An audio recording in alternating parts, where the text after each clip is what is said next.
Business finance chapter 2 हम लोग देखते हैं। प्लानिंग फॉर फंड हमारा चैप्टर 2 का नाम है।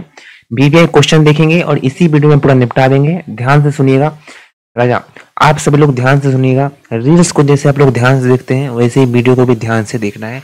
और define financial plan, explain its feature, वित्तीय योजना को परिभाषित कीजिए, साथ ही साथ उसके लक्षण ही बताइए। सर लक्षण का मतलब है कि इसका फीचर्स बताइए, इसका गुण बताइए। इसका क्या बताइए? गुण बताइए। गुण। Yes sir. आप में गुण है क्या? बिल्कुल सर, हम में गुण है, तभी तो हम ये वीडियो देख रहे हैं। आप में गुण है तो हम लोग देखते हैं फाइनेंशियल प्लान का गुण, मतलब जो फाइनेंशियल होता है, वित्तीय जो होता है, पैसा होता है, उसका योजना के बारे में हम लोग गुण भी देखेंगे। साथ ही साथ हम लोग क्या देखेंगे? उसका परिभाषा भी देखेंगे सर। वित्तीय योजना एक ऐसी प्रक्रिया है जिसके अंतर्गत किसी भी व्यवसाय, जो भी बिजनेस होता है, चाहे हम लोग टॉफी का बिजनेस कर रहे हैं, चाहे हम लोग किसी भी चीज का बिजनेस कर रहे हैं, चाहे लकड़ी का बिजनेस कर रहे हैं, होता है ना सर, कोयले का बिजनेस होता है ना बिजनेस। तो जो व्यवसाय होता है उसके दीर्घकालीन, मतलब लॉन्ग टर्म, लंबे समय के लिए, ये लंबा होता है, लंबा समय। दीर्घकालीन मतलब लंबा समय, अल्पकालीन मतलब छोटा समय, कम समय। अल्पकालीन वित्तीय आवश्यकताओं का अनुमान लगाते हैं कि कितना हमें पैसा लगेगा। 2 लाख रुपया लगेगा कि 50,000 लगेगा कि 45,000 लगेगा कि 47,000 लगेगा कि 5 लाख लगेगा कि 2 लाख लगेगा। उन आवश्यकताओं को पूरा करने के लिए उपयुक्त स्रोतों का चयन किया जाता है। एक स्रोत कि पैसा कहाँ से लाए, बैंक से जाकर लाए कि पड़ोसी से लाए, बैंक से लाए कि पड़ोसी से लाए कि दोस्त से लाए कि रिश्तेदार से लाए कि घर के बगल में जो ब्याज देता है उससे लाए, किससे लाए। तो स्रोतों का चयन करते हैं। ये स्रोत क्या हो गया? बैंक, पड़ोसी या कोई लोग, आम जनता, दोस्त, कोई भी लोग है, उससे हम लोग पैसा ला सकते हैं, है कि नहीं सर? अगर हम लोग को कितना की जरूरत है? 2 लाख का जरूरत है, मान के चलो 2 लाख का नहीं भाई, 2 लाख का, समझ रहे हो? अर्थात वित्तीय योजना यह निर्धारित करता है कि कितनी पूंजी चाहिए। 2 लाख चाहिए, 5 लाख चाहिए, 10 लाख चाहिए, बोलो 50,000 चाहिए, 47,000 चाहिए।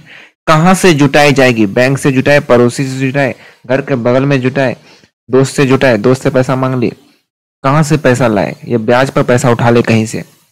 उसका उपयोग कैसे होगा, है ना? कोयला को खरीदने में होगा, लकड़ी खरीदने में होगा, या फिर टिकली बिंदी खरीदने में होगा। जो बेचेंगे, जो माल बेचते हैं वही खरीदना होगा।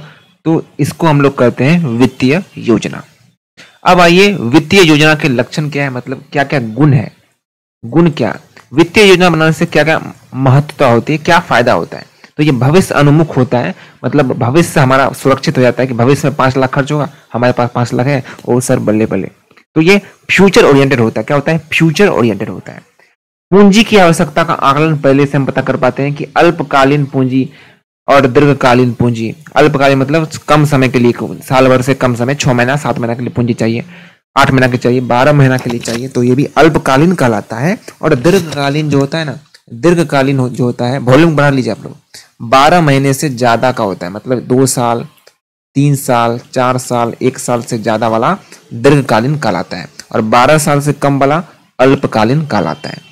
तो ये हमारे आवश्यकताओं का आकलन करता है। तीसरा, स्रोतों का चयन कराता है कि बैंक से ले, शेयर से ले, डिवेंचर, ऋण, आंतरिक स्रोत कहाँ से ले, पड़ोसी से ले, कहाँ से ले पैसा। चौथा, उचित उपयोग पर बल बताता है कि कहाँ पर हमें उपयोग करना है, पूंजी को खर्च कहाँ पर करना है, खर्च मतलब नहीं, कहाँ लगाना है पैसा, फिर तो वापस आएगा ना। तो जुटाई गई पूंजी का सदुपयोग करना होगा भाई। ऐसा नहीं जाके हम लोग पार्टी कर लिए, खा पी लिए, ऐसा नहीं करना है। हम लोग को खर्च करना है, सही जगह लगाना है ताकि वापस भी आए। समझ लो बात को? लचीलापन मतलब सर, लचीलापन मतलब वित्तीय योजना इतनी लचीली हो कि भाई वो परिस्थिति के अनुसार क्या हो, संशोधन हो, बदला जा सके। जैसे हम लोग को बोला हम लोग 2 लाख जरूरत है, बाद में लगा भाई 2 लाख नहीं, 3,50,000 की जरूरत है, 5 लाख की जरूरत है। तो हम लोग ऐसा नहीं कि भाई 2 लाख बोल दिया तो बोल दिया, लकीर का फकीर हो गया, अब वो मोहर लग गया, ऐसा वाला बात नहीं है। फिर से हम लोग उसको टर्म बदल सकते हैं, ऐसा होना चाहिए। लास्ट में छठा है, सरल बहुत होता है, आराम से हम लोग लागू कर सकते हैं, कोई भी लोग इसको लागू करता है, और व्यवसाय के कामों में इसका इस्तेमाल भी होता है। चलिए इंग्लिश में क्या देखते हैं, सिंपल समझिए, इंग्लिश वाले बच्चे होशियार हैं आप लोग। फाइनेंशियल प्लान मतलब क्या है, ऐसा नहीं हिंदी वाले होशियार नहीं, हिंदी वाले भी हैं, लेकिन इंग्लिश वाले आप लोग खुद से पढ़ भी सकते हैं। देखिए सिंपल सा समझा देते हैं कि how much capital is needed, कितना कैपिटल जरूरत है from where it will be raise, कहाँ से रेज करे, कहाँ से पैसा लाए, पड़ोसी से लाए कि दोस्त से लाए कि डिवेंचर लाए कि इक्विटी लाए, and how it will be utilize, और कैसे इसको यूज करें, इसको कहते हैं फाइनेंशियल प्लान। फाइनेंशियल प्लान का फीचर्स हम लोगों ने बता दिया, फ्यूचर ओरिएंटेड होता है, assessment of capital need, selection of source, proper utilization of fund, flexibility और सिंप्लिसिटी हो जाता है। आगे बढ़ते हैं क्वेश्चन नंबर 2। क्वेश्चन नंबर 2 आगे बढ़ने से पहले लाइक कर दीजिएगा। रील्स को करते हो फटाफट आप लोग लाइक, लेकिन जहां पर पढ़ाई करते हो वहां पर आप लोग लाइक करने में थोड़ा सा कंजूसी कर देते हो, तो कंजूसी नहीं करना है राजा। चलिए, what are the basic consideration of financial plan, मतलब वित्तीय योजना के मूल विचारणीय बिंदु क्या क्या है, कौन कौन सी बातें हम लोग को ध्यान रखना चाहिए। ऐसा अगर क्वेश्चन आता है कि फाइनेंशियल प्लान में कौन कौन सा बातें ध्यान रखना चाहिए, ऐसा सवाल आपको आता है, तो सबसे पहले आपको लिखना है कि उठा के क्वेश्चन मारना है मुंह पर, मतलब खोपी पर, कि वित्तीय योजना किसी व्यवसाय के वित्तीय प्रबंधन का रूपरेखा होता है और हम लोग को ये मूल बिंदु ध्यान रखना चाहिए। सबसे पहला है कि पूंजी आवश्यकताओं का अनुमान करो, कितना पूंजी चाहिए, कितना अस्थायी पूंजी चाहिए, कितना हमें चल पूंजी चाहिए, जिसको हम लोग वर्किंग कैपिटल कहते हैं। दूसरा, वित्त का स्रोत पता करो कि पड़ोसी से ले, दोस्त से ले, बैंक से ले, शेयर पूंजी ले, ऋण ले, बची हुई आय ले, या बाहरी उधारी ले ले, कहीं जाकर पान दुकान से जाकर उधारी ले ले, ऐसा वाला बात है सर। ठीक है, समझाने के लिए बता रहा आपको, वित्त का स्रोत है। तीसरा, लाभप्रदता और जोखिम, ये सब बात ध्यान रखना आपको। फाइनेंशियल प्लान करते समय, फाइनेंशियल योजना बनाते समय आपको क्या करना है, ये सब बात ध्यान रखना है। तो तीसरा है लाभप्रदता और जोखिम को ध्यान रखना है कि निवेश से लाभप्रदता और जोखिम, कहीं ऐसा नहीं कहीं से उधार मांग लिए, इतना ज्यादा आपको ब्याज देना पड़ रहा है कि आप तो लूट गए, बर्बाद हो गए। वित्त का समय कितना है वो भी आप देख लो कि 6 महीने के लिए आपने उधार लिया है, 4 महीने के लिए लिया है, 2 साल के लिए लिया है कि 50 साल के लिए लिया है, समझ लो बात को। तो धन समय पर उपलब्ध हो ताकि व्यवसाय के संचालन में रुकावट न हो। जैसे आप गए, बोल रहे हैं 2 साल बाद देंगे, भाई हमको हवी जरूरत है, तो हवी जरूरत है आपको, तो कहाँ से हवी जरूरत हो सकता है, वैसा स्रोत चुनो। 5वां, पूंजी की लागत। पूंजी की लागत मतलब कि जो पूंजी की लागत कितनी होगी, कितना हमें ब्याज देना पड़ेगा। फंड जुटाने की लागत को ध्यान रखना है कि पैसा जुटा रहे हैं, कितना हमें ब्याज देना पड़ेगा। अदर खर्चा कितना आएगा, हम लोग जैसे खर्चा कैसे होगा सर, अदर खर्चा कैसे होगा, हम लोग जैसे बाइक से जाएंगे, कार से जाएंगे, बैंक जाएंगे, तो वहां पर पेट्रोल का पानी पे तो नहीं चलेगा, पेट्रोल लगेगा, तो वो भी खर्चा ही है। 2-3 आदमी जुटाएंगे, वो भी पैसा लेगा, खर्चा है ना, कमीशन खाएगा, वो भी दलाल बैठवाएंगे 2-3 को, तो वो पूंजी की लागत होगा कि पूंजी हमें जमा करना है तो उस पर भी खर्चा लगेगा, तो वो सभी देख के करना, ऐसा नहीं कि भाई अंधाधुंध करना। ठीक है, आराम से करना है। तरलता का विचार क्या होता है कि अल्पकालिक दायित्व को पूरा करने के लिए हम लोग पर्याप्त नकदी बनाए रखना, पर्याप्त नकदी हमारे पास होना चाहिए, पैसा थोड़ा सा 20,000, 10,000, 15,000 पड़ा होना चाहिए, बोलते हैं पड़ा होना चाहिए, रखा हुआ होना चाहिए अल्पकालिक दायित्व के लिए। कल को तुरंत हमें रेंट देना है, कल को हमें सैलरी देना है, तो उतना पैसा तो होना चाहिए। बात करते हैं लचीलापन की, कि योजना में व्यवसाय की बदलती परिस्थितियों और अवसरों के अनुसार समायोजन की क्षमता भी हो। क्या होना चाहिए, समायोजन की क्षमता भी होनी चाहिए, है ना, बदल सके समय अनुसार। 2 लाख मांगे तो 2 लाख, 3 लाख तो 3 लाख, 4 लाख तो 4 लाख, समय अनुसार हम लोग बदल सके, योजना बनाए और समय आने पर हम उसको बदल भी सके। ये क्वेश्चन बैंक आपको कहाँ मिलेगा, हमारे टेलीग्राम चैनल पर मिलेगा, वैभव कॉमर्स क्लासेस, ये दिया हुआ आईडी हमारा ऐसा वाला, तो वैभव कॉमर्स क्लासेस सर्च करो, आराम से आपको मिल जाएगा। अदरवाइज आप हमारे डिस्क्रिप्शन में लिंक दिया हुआ है, आप जुड़ सकते हैं। सर व्हाट्सएप चैनल पर जुड़ना है क्या, हाँ राजा, वहां पर क्वेश्चन पेपर आएगा, बहुत जरूरी जो भी क्विक इन्फॉर्मेशन चाहिए तो व्हाट्सएप चैनल पर जुड़ जाइएगा, बहुत फायदा होगा। नुकसान तो एक पर कुछ नहीं होने वाला, नुकसान नहीं होगा, फायदा ही फायदा होगा सर। चलिए इंग्लिश में देख लेते हैं कौन कौन सी बातें हम लोग को ध्यान रखना चाहिए। तो estimation of capital requirement, source of finance, profitability and risk ध्यान रखना, टाइमिंग ऑफ फाइनेंस ध्यान रखना, कॉस्ट ऑफ कैपिटल ध्यान रखना, लिक्विडिटी कंसिडरेशन ध्यान रखना, तरलता होना चाहिए, 50-60 हजार 10-20 हजार होना चाहिए, कल को हमें सैलरी देना है, रेंट देना, उसके लिए पैसा होना चाहिए हाथ जेबी में। फ्लेक्सिबिलिटी मतलब तरल बदल सके प्लान को, खत्म। तीसरा क्वेश्चन चलते हैं राजा, अच्छा लग रहा होगा तो लाइक जरूर कीजिएगा, बुरा लग रहा होगा तो डिसलाइक भी जरूर कर दीजिएगा सर। चलिए explain the factor affecting fix capital requirement. भाई मजाक कर रहा हूँ, डिसलाइक तो बिल्कुल नहीं करना, लाइक छोड़ो भाई लाइक की बात छोड़ो, डिसलाइक बिल्कुल नहीं करना है। चलिए मेहनत कर रहे हैं। Explain the factor affecting fix capital requirement, अस्थायी पूंजी की आवश्यकताओं को प्रभावित करने वाला कारक समझाइए। अस्थायी पूंजी की आवश्यकताओं को प्रभावित करने वाला कौन सा कारक है? आओ ना देखते हैं। अस्थायी पूंजी वह पूंजी है जो दीर्घकालिक संपत्तियां, जैसे अस्थायी पूंजी कौन कौन होता है पता है? जैसे भूमि, भवन, मशीनरी, उपकरणों में निवेश, ये सब के सब अस्थायी पूंजी होता है, 1 साल से ज्यादा तक चलता है। अस्थायी पूंजी की आवश्यकताओं को निम्नलिखित कारक प्रभावित करता है। कौन कौन सा कारक प्रभाव करता है? अस्थायी पूंजी समझ गए कौन सा अस्थायी पूंजी होता है? सबसे पहला है व्यवसाय का स्वरूप। व्यवसाय का स्वरूप कैसा है आपका, कैसा आप सेवा दे रहे हो, कैसा आपका व्यवसाय की तुलना में अधिक अस्थायी पूंजी की आवश्यकता होती है। बड़ा व्यवसाय होगा तो बड़ा अस्थायी पूंजी चाहिए, बड़ा भूमि, बड़ा भवन, बड़ा मशीनरी और उपकरण चाहिए। दूसरा, संचालन का पैमाना, ये सब जो है वो कारक है, प्रभावित करता है, ये सब घटक है जिससे अस्थायी पूंजी क्या होता है, प्रभावित होता है। संचालन का पैमाना मतलब उत्पादन बड़े पैमाने में होगा तो ज्यादा चाहिए, छोटे पैमाने में होगा तो कम चाहिए। तो संपत्ति का निवेश संचालन का पैमाने पर भी डिपेंड करता है। तीसरा, उत्पादन प्रक्रिया कैसा है आपका, आधुनिक है या स्वचालित है, हाथ से अब काम कर रहा है या फिर ऑटोमेटिक मशीन चल रहा है, तो उससे भी आवश्यकता बढ़ती है। श्रम लागत कम कर सकता है, तो भाई कहीं ना कहीं मशीन आपके पास ज्यादा है, आपके पास अस्थायी पूंजी ज्यादा होनी चाहिए। ये सब मशीन लगा हुआ है, ठीक है, ये सब मशीन है।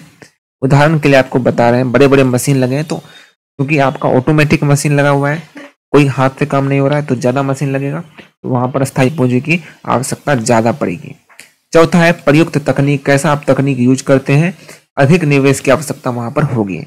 पांचवा है विविधीकरण, अगर फर्म कई उत्पादों का उत्पादन करती है तो वहां पर भी चाहिए आपको अस्थायी पूंजी, बहुत ज्यादा चाहिए। विकास और विस्तार योजना कर रहे हो तो पूंजी की आवश्यकता बढ़ती है। या सरकारी नियम या कर बोल रहा है कि भाई भूमि, भवन, मशीनरी में संबंधित सरकारी नीतियां अस्थायी पूंजी की आवश्यकताओं पर प्रभावित कर सकती है। तो ये सब अस्थायी पूंजी के आवश्यकताओं को प्रभावित करने वाला कारक है। इसका 5 से 7 पॉइंट है, 6 पॉइंट है। विकास, ये सब आप देख लीजिए का। इंग्लिश में कौन कौन सा रिक्वायरमेंट जो होता है फिक्स कैपिटल का, वो इन्फ्लुएंस करता है, ये सारे सेवरल फैक्टर्स हैं। फिक्स कैपिटल क्या है, जैसे लैंड, बिल्डिंग, मशीनरी में पैसा लगाना, तो है अपना नेचर ऑफ बिजनेस के कारण। बिजनेस कैसा है, बड़ा बिजनेस है तो ज्यादा लगेगा, छोटा बिजनेस है तो कम लगेगा, बड़ा बिजनेस है ज्यादा लगेगा, छोटा बिजनेस है तो कम लगेगा। स्केल ऑफ ऑपरेशन अगर अधिक मात्रा में है तो ज्यादा लगेगा।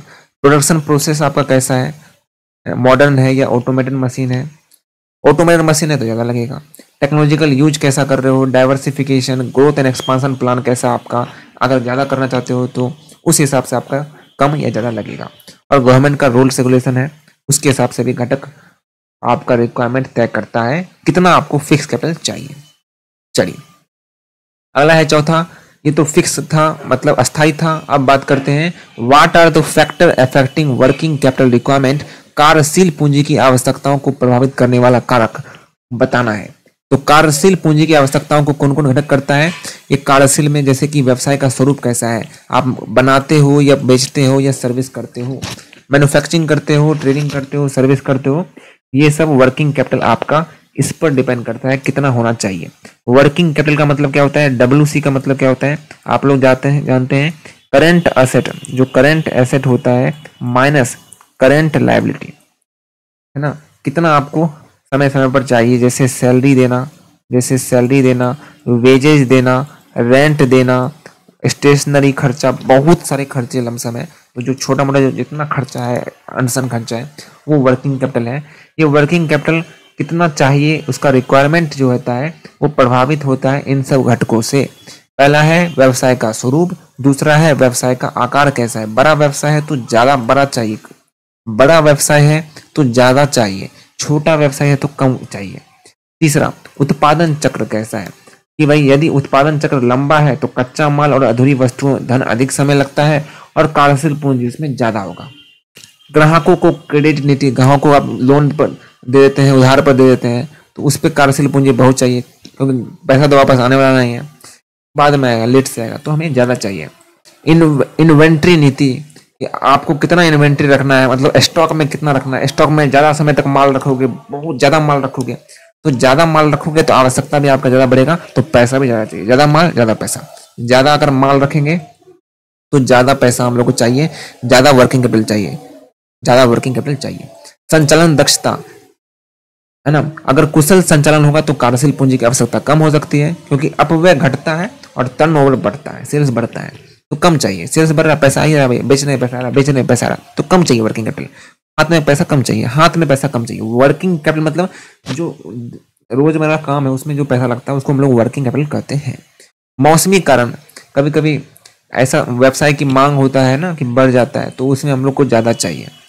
क्रेडिट की उपलब्धता कितने है आप है ना, अल्पकालिक उधारी आसानी से अगर उपलब्ध हो जाता है, आप कहीं से कच्चे माल उठाते हैं माल, तो आपको उधार मिल जाता है, तो कार्यशील पूंजी कम चाहिए।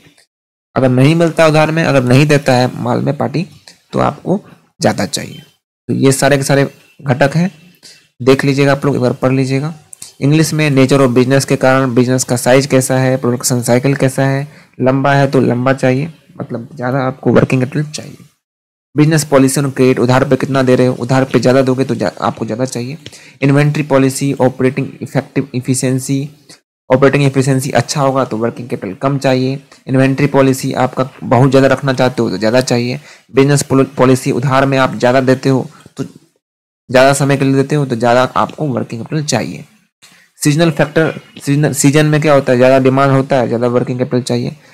आपको कहीं से क्रेडिट मिलता है, देखो अंतर है इसमें अंतर है कि बिजनेस पॉलिसी क्रेडिट आप किसी को उधार पर दे रहे हो, और एबिलिटी ऑफ क्रेडिट मतलब आपको कोई उधार पर दे रहा है, आपको कोई उधार दे रहा है लंबे समय के लिए, तो कम चाहिए वर्किंग कैपिटल आपको, क्योंकि उधार आपको दे ही रहा है तो आपको पैसा की जरूरत नहीं होगा ना वहां पर। समझ रहे हो बात को? Yes sir. लास्ट 5वां क्वेश्चन देखते हैं, फिक्स कैपिटल और वर्किंग कैपिटल में क्या अंतर है। फिक्स कैपिटल और वर्किंग कैपिटल में क्या अंतर है। फिक्स कैपिटल में भूमि, भवन, मशीनरी जैसे आते हैं, वो भी दीर्घकालिक। वहीं वर्किंग कैपिटल में स्टॉक, प्राप्तियां, नकदी वगैरह आता है। इसका उद्देश्य क्या होता है, इसका उद्देश्य होता है व्यवसाय संचालन के लिए अस्थायी संपत्ति प्राप्त करना। लेकिन वर्किंग कैपिटल का उद्देश्य क्या होता है, व्यवसाय के अल्पकालिक संचालन की आवश्यकताओं, जो संचालन होता है उसमें आवश्यकता रोजमर्रा में। इसका अवधि कितना होता है, ये दीर्घकालिक होता है, 1 वर्ष से ज्यादा को दीर्घकालिक कहते हैं, कई वर्षों तक होता है निवेश में। लेकिन अल्पकालिक जो होता है वो कुछ दिनों के लिए होता है, कुछ महीनों के लिए होता है। घटक, कौन कौन सा घटक है, तो लैंड, बिल्डिंग, भवन, मशीनरी, संयंत्र, फर्नीचर्स है। ये नकद, लेनदार, स्टॉक को देना होता है, प्राप्त, ये सब के लिए पैसा रखना पड़ता है, इसमें ये सब के लिए पैसा रखना पड़ता है। तरलता की बात करते हैं, यहाँ पर कम तरल है, आसानी से नगद में परिवर्तित नहीं होता है ना। यहाँ पर अधिक तरलता होता है, आसानी से नगद में तरलता होगा, जैसे माल को बेचेंगे पैसा आएगा, डिबेंचर्स, डेटर से पैसा लेंगे पैसा आ गया, तुरंत आता है। लाभ क्या है, बोलता है व्यवसाय संचालन के माध्यम से अप्रत्यक्ष रूप से लाभ देता है। मशीन चला रहे हो, मशीन से सामान बन रहा है तो मशीन से ना पैसा आ रहा है, ऐसा वाला बात है। लेकिन यहाँ विक्रय, हमने सामान बेचा उससे पैसा आया, प्राप्तियों के रूप में प्रत्यक्ष लाभ आता है कि हमने सामान को बेचा पैसा आया। लेकिन यहाँ मशीन को बना, मशीन से बनने के बाद पैकिंग हुआ, फिर माल गया, तब पैसा आया। तो मशीन से डायरेक्ट नहीं आ रहा है, बन के आ रहा है, तो यहाँ पर अप्रत्यक्ष है, यहाँ पर प्रत्यक्ष है।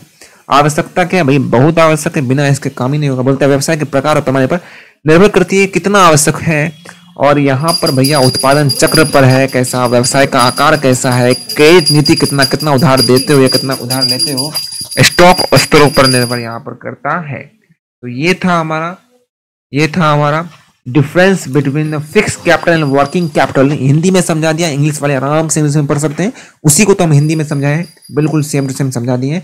5 क्वेश्चन खत्म हो गया, चैप्टर 2 हमारा समाप्त हो गया है। Thank you so much.